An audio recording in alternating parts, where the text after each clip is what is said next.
Hello friends, today I am starting some questions about communication.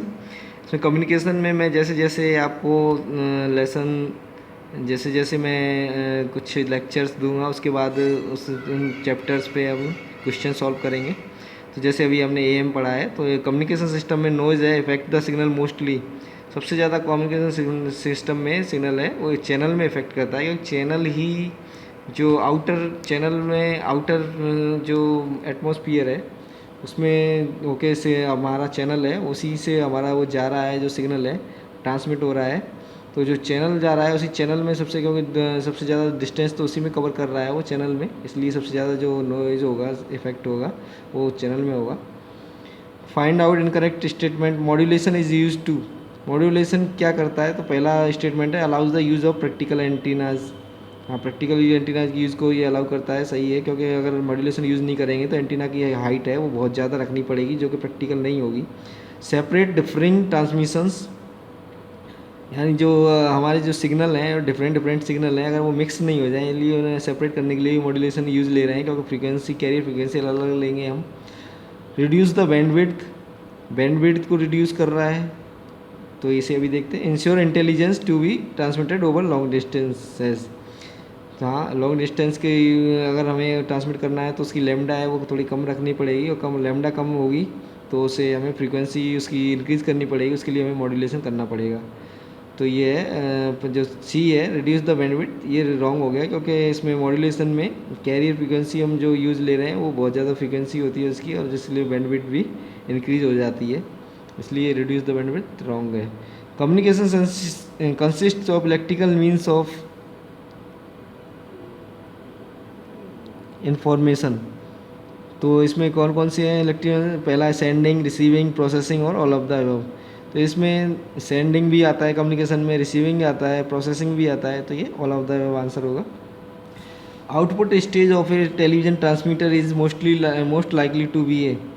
तो output stage है जो television transmitter की, वो grid modulation class C amplifier होना चाहिए, क्योंकि यहाँ पे जो हम फाइनल स्टेज में एम्पलीफाई कर रहे हैं, तो एम्पलीफाई फाइनल स्टेज में होगा, तो इस grid modulation class C amplifier use करेंगे इसमें। Indicate the false statement regarding the advantage of SSB over double sideband full carrier AM. तो इसमें पहला को एसएसबी के ऊपर जो एडवांटेज है, इसमें फॉल्स स्टेटमेंट अपन को देखना है। तो डबल साइड बैंड के ऊपर एसएसबी का क्या एडवांटेज है, तो पहला मोर चैनल स्पेस इज़ अवेलेबल। तो एसएसबी में क्योंकि सिंगल साइड बैंड ही ट्रांसमिट कर रहे हैं, इसलिए मोर चैनल स्पेस ज़्यादा अवेलेबल है, ठीक है। The signal is more noise resistant. Signal है वो नॉइज रेजिस्टेंट है, क्योंकि इसमें केवल सिंगल साइड बैंड है, तो सिंगल साइड बैंड को कम नॉइज इफेक्ट करेगा। तीसरा है transmitter circuit must be more stable giving better reception, यानी ट्रांसमीटर सर्किट्स है मोर स्टेबल हैं giving better reception.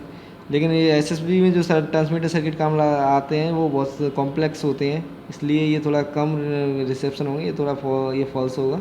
Much laser power is required for the same signal strength, ये सही है, क्योंकि काफ़ी कम पावर की हमें ज़रूरत पड़ती है केवल सिंगल साइड बैंड को ही हम ट्रांसमिट कर रहे हैं। आगे देखो, one of the following can not be use to demodulate SSB.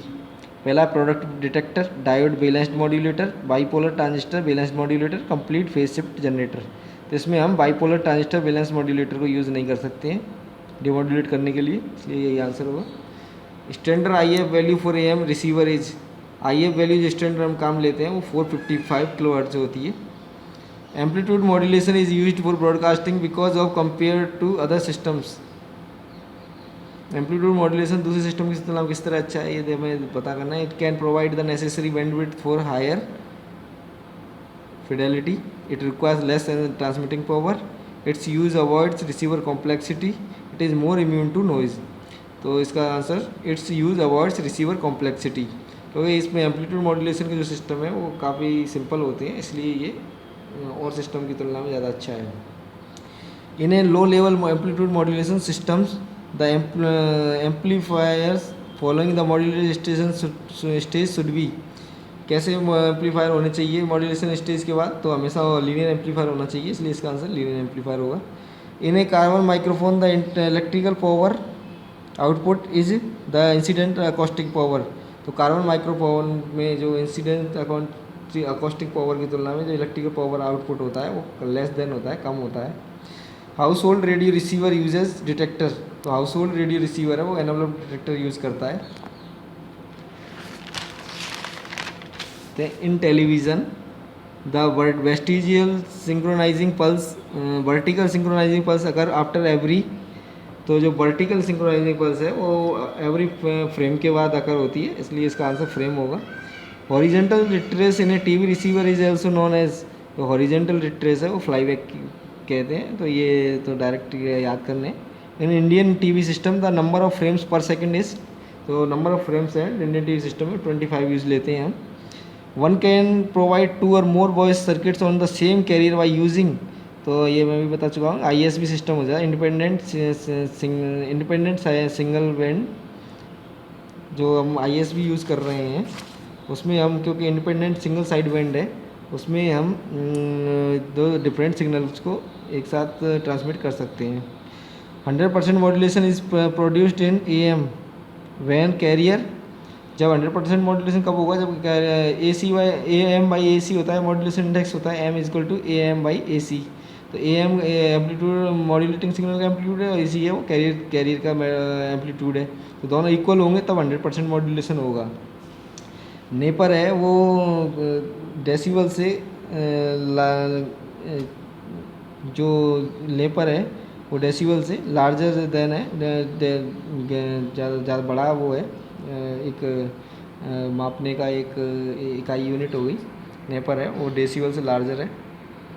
Modulation is the process of modulation का मॉड्यूलेशन हम क्या कर रहे हैं, तो मॉड्यूलेशन में ऑडियो और रेडियो फ्रिक्वेंसी को दोनों को ट्रांसमिटिंग एंड पे मिक्स कर रहे हैं, क्योंकि यहाँ पे मॉड्यूलेशन में क्या होता क्या है बेसिकली, जो कैरियर जो यूज़ ले रहे हैं वो रेडियो फ्रीक्वेंसी होती है, वो काफ़ी हाई फ्रीक्वेंसी होती है, और जो ऑडियो फ्रीक्वेंसी हमारी है उसे हम कैरियर के साथ मिक्स कर रहे हैं, इसलिए मॉड्यूलेशन कौन सी प्रोसेस होगी, ऑडियो और रेडियो फ्रीक्वेंसी को मिक्स कर रहे हैं ट्रांसमिटिंग एंड पर।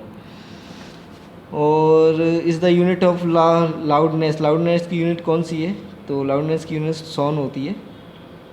For a given carrier wave maximum undistorted power is transmitted when value of modulation is, जब मैक्सिमम अनडिस्टोर्टेड पावर होगी ट्रांसमिट होगी जबकि वैल्यू मॉड्यूलेशन की वैल्यू 1 होती है। तो the output of a vertical amplifier applied to the yoke in a TV receiver consist of, जो vertical amplifier पे आउटपुट अप्लाई करते हैं हम टीवी रिसीवर के, वो शॉर्टवुड वोल्टेज होता है। Can not be used to demodulate SSB, तो इसमें बाइपोलर ट्रांजिस्टर बैलेंस मॉड्यूलेशन ये हम पहले भी देख चुके हैं। ये SSB signal contains 3 kilohertz, the power content of the carrier is, यहाँ पे हम SSB सिग्नल को 3 किलोवाट इसकी पावर है, तो इसमें पूछ रहे हैं कि कैरियर की पावर कितनी होगी, क्योंकि SSB है तो उसमें हम कैरियर को सप्रेस कर देते हैं, केवल सिंगल साइड बैंड को ही ट्रांसमिट करते हैं, इसलिए इस कैरियर की पावर 0 किलोवाट होगी। Modulation index of an amplitude modulated wave is changed from 0 to 1 the transmitted power, जब अगर 0 से 1 कर दें मॉड्यूलेशन इंडेक्स को तो ट्रांसमिटेड पावर का क्या इफेक्ट होगा, तो ये 50% से इंक्रीज़ हो जाएगी, वो हम फार्मूले से देख सकते हैं। मैं इसमें बता देता हूँ आपको, PT is equal to PC 1 + MA² 2। यहाँ पे अगर हम मॉड्यूलेशन इंडेक्स 0 है तो PT इजकल टू PC होगा, और जब 1 कर देंगे तो PT इजकल टू PC 1 + ये 1/2 यानी कि 1.5 PC हो जाएगा। कितना इंक्रीज हो रही है, 1.5 - 1 यानी कि 0.5, यानी 50% इंक्रीज यहाँ पे हो रही है पावर है, जो मॉड्यूलेशन इंडेक्स 0 जब चेंज कर रहे हैं 0 से 1 में। इसी के साथ मैं इस लेक्चर को समाप्त करता हूँ, आगे क्वेश्चन और देखेंगे। थैंक्स।